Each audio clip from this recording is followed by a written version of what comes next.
Kan man godt synge sange, der hylder det kristne budskab, uden selv at være religiøs? Vi har været med Karina Lytke til gospel hos Copenhagen Gospel Voices.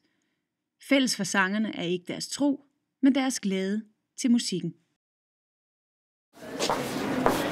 Karina Lytke på vej til gospel i templet på Frederiksberg.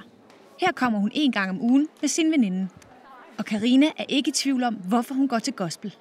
Jeg går til gospel, fordi jeg er glad for at synge, og det er et rigtig godt afbræk for hverdagen. Det gør mig glad og giver mig masser energi. Også selvom veninden i dag er forsinket.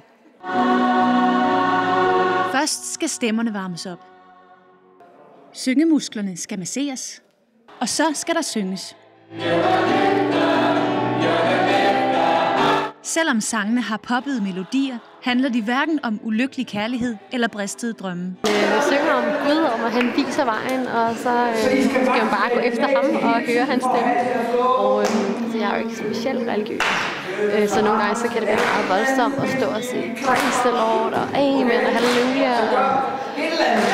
Men altså, man bliver rigtig glad af det, og det er det, jeg får ud af det. Glæden er bestemt til at få øje på. Og nu ankommer også den forsinkede veninde.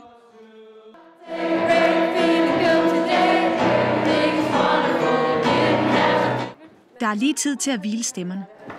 Altså, jeg har jo rigtig mange forskellige slags mennesker, og det synes jeg er en del af charmen ved at være her. Jeg kender ikke andre steder, hvor man får lov at være sammen med så mange typer mennesker. Og det, vi har gospelsen, det er jo bare nok, viser det jo til at samle mennesker, og det synes jeg er ret fint.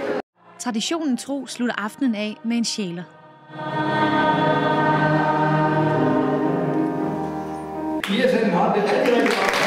Altså, jeg ved ikke, om jeg er blevet religiøs af at gå til gospel, men jeg har så klart en masse ting med mig, når jeg går for gospel, som jeg bruger i min hverdag, og ja, altså det for mig det er bare en naturlig del, og jeg vil klart blive ved med at synge.